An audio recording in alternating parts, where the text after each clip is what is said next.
So this is what I developed, the sponsorship blueprint masterclass that you're going to see today. And this is going to teach you how to turn your event into a revenue generating partnership platform. And as Linda mentioned, different categories of corporate sponsors, it is all the same base blueprint that you can apply no matter what industry. And so, Linda's already gone over, my background. And so I'm just going to go ahead and jump in on why is this not working right now? Why sponsors don't say yes or return a second year. So the reasons are no measurement of real sponsor return on investment, the clarity of what they received from your event, no long-term partnership strategy, no continuation plan year to year, no post-event follow-up system, which is crucial, and treated as a one-time transaction versus a relationship. So there's no real alignment with brand goals. And as you'll see, sponsors don't just buy size of an event, they buy the right alignment and outcomes that lead to ROI. And so here's the problem most people face. The struggle is you're self-funding your event, the late outreach and no strategic plan with unrealistic time frame to secure sponsors. So you're already behind the 8 ball before you start. And then selling generic packages versus customized activations. And your desired state, the system that works, is really to define your assets and your value, then design a presentation framework that's an actual guideline to define your revenue levels. You don't want to create canned packages, but this is your level of guideline that you framework out of different levels that you can secure sponsors with. So the main goal is to build the long-term partnerships. You're creating long-term partnerships with these brands that result in a revenue base that's returning year to year that you can count on. And so through the sponsorship blueprint, there's 5 pillars of sponsorship readiness. The first pillar is to think like the brand, not a one-time transaction or a long-term partnership strategy. It's you're building investments with brands in outcomes and relationships that result in return on investment and not just that exposure. So with the right brand alignments, that results in that returning revenue that you want to have year to year. And so pillar 2 is to speak their language. You want to learn, you don't just pitch them first, you diagnose first, and you conduct a proper needs analysis to uncover their key goals and objectives, and then you position your event as the solution. So this builds credibility and trust. The customized presentation hits the bullseye, and that eliminates objections because you're actually putting together a solution to meet their key initiatives, and no one objects against themselves. So pillar number 3 is define assets that return on the ROI. And so you define your value and identify your assets, your audience, your content and reach, and that translates into measurable gross impressions that you're able to provide to achieve the results in ROI. And so you want to remember that your event is a marketing platform. So when you define your value, and your assets should be seen as like your arsenal that you have that delivers real measurable results. And so pillar 4 is no packages. You're creating partnerships. You've got to shift your mindset, eliminate the word package from your vocabulary altogether, because that's the pool that most people are in. Canned packages and trying to secure sponsors. And really, if you're going to create long-term partnerships and long-term revenue, you need to have a true partnership presentation that's customized, it's strategic, and it's long-term. And so why do packages fail? They leave money on the table. They create a misalignment with brand goals, and that leads to high sponsor turnover, and it results in low revenue rates. So you're having to recreate yourself every year. So that misalignment can be avoided. Pillar number 5 is really important. This is where all the work is the sales process. You need to learn how corporations plan their marketing budgets and how their cycle works, because it's really their time frame, not ours. And most corporations begin planning 9 to 12 months in advance. The majority are on a Jan through December fiscal. So into August, first part of September, they're really going to start ramping up.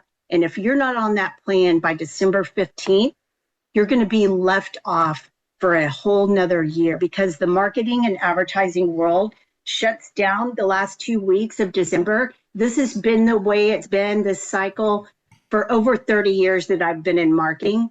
And so with the exception of COVID, which lasted 2020 through 2022, but in 23, this was back on track. And so there's a real strategic sales cycle that you need to learn. So identifying the right targets for your event, you prospect, get to that right decision maker. You don't want to waste any time with someone that can't say yes. And then you've got to build these relationships, create these strategic proposals, close collections. And then the biggest one that's most important is to follow up post-event. So as soon as it's fresh, you do an analysis of what their experience was, find out areas of improvement or how you can take the partnership to the next level, create that then, and go ahead and get them signed for year 2. And that's how you avoid being left behind marketing plans and budgets every year, by not being aligned with the actual corporate brand cycle.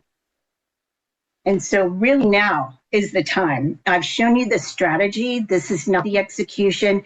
You still need to know what to say, your pricing evaluation, an outreach plan, and closing the deal. So really, without solving this, you keep funding your events, you're delaying your growth, and you're leaving money on the table. And the future solution, which is now, is when you structure this right, your events really become 100% funded. You have sponsors returning year after year, and your business grows, and you're able to keep building on that with new relationships year to year, and you have revenue you can count on. So Linda's already gone through my experience and background, so I'm just going to share just a brief case study that I worked with a military nonprofit, and we created a mental health symposium at the Irving Convention Center in 2022 from inception to completion. So there was about 150 to 200 people in that room of industry experts. This event is not open to the public. So my biggest challenge was, how am I going to define gross impressions to justify the ask for the revenue levels that we want to achieve with these sponsors? Most people think this type of event is too small, but if you think big picture and solution oriented, I was able to bring in a media partner, live streamed the event, it expanded the audience and gross impressions far beyond the room. And then we really aligned the sponsors around outcomes and not just logos on a screen at the event. And that one shift generated 6 figures in sponsorship, covered all the expenses, my retainer, and still raised money for the nonprofit. They had money left over. And this was a category, again, just like financial, mental health. I had never worked in that space. But again, when you apply the sponsorship blueprint, it doesn't matter what the industry is. It crosses all lines. And that's the difference between selling sponsorships and really building partnerships. And so here's another major case study I wanted to show you from 2009 to 2019, when I worked for the Roger Staubach PPI Marketing Group. I managed the City of Addison special events. So one of the major sponsors that I secured a $250,000 sponsorship agreement with Anheuser-Busch to be the official beer of Taste Addison and Addison Kaboomtown. For people that are not in the Dallas market, Addison is just one exit north of the Dallas Galleria. So it's really right at the cusp of Dallas County. And so this Addison Kaboomtown July 3rd fireworks is ranked 4th in the nation. And so I asked Anheuser-Busch, what military nonprofit do you guys support? And they said Folds of Honor. We give them $1 million nationally. I'm like, we need to get the North Texas brand ambassador tied in, make them our official military nonprofit partner. Then I pulled in Albertson's Tom Thumb to do a cash donation at register campaign around this event for 12 days. We launched it on the stage, the Budweiser stage, in front of 50,000 people, and asked them to go to any 106 Dallas-Fort Worth store location, which was supported with POS, point of sale signage at every register inside all 106 stores. And so this became a market-wide major event, but I used the platform of Addison Kaboomtown to launch it to the public. And then we ended up raising over $500,000, from 2015 to 2018. And that enabled Folds of Honor. For you guys that don't know what they do, they award college sponsorships to local area children of fallen and disabled soldiers. So you can see the final check presentation in 2018 was just under $200,000. And we presented that to the brand ambassador here for Folds of Honor. And here's a couple of city councilmen. This was Addison Town Hall. Here's the main person I work with at Albertsons. And then a military family that's a former recipient came to celebrate. Dallas Morning News was there. There was TV coverage. And so this just goes to show how once you link up these major brands, it becomes a powerful partnership. And if you get a nonprofit partner as well, then this resulted in transforming thousands of military children's lives. So just wanted to share that with you, that just to drive home the realization that your event can be a platform to really make a difference in changing people's lives. If you get the right corporate brands and partners in place, it becomes really powerful. And so here's just some of the clients that I've worked with over the years. And I'm looking at all of them. Most of them are all major customized plans and multiple customized plans. But, this is just a fraction of those. And so this is where I guide my clients through the process of how they can work with this level of brands and the level of focus it takes to get them across the finish line.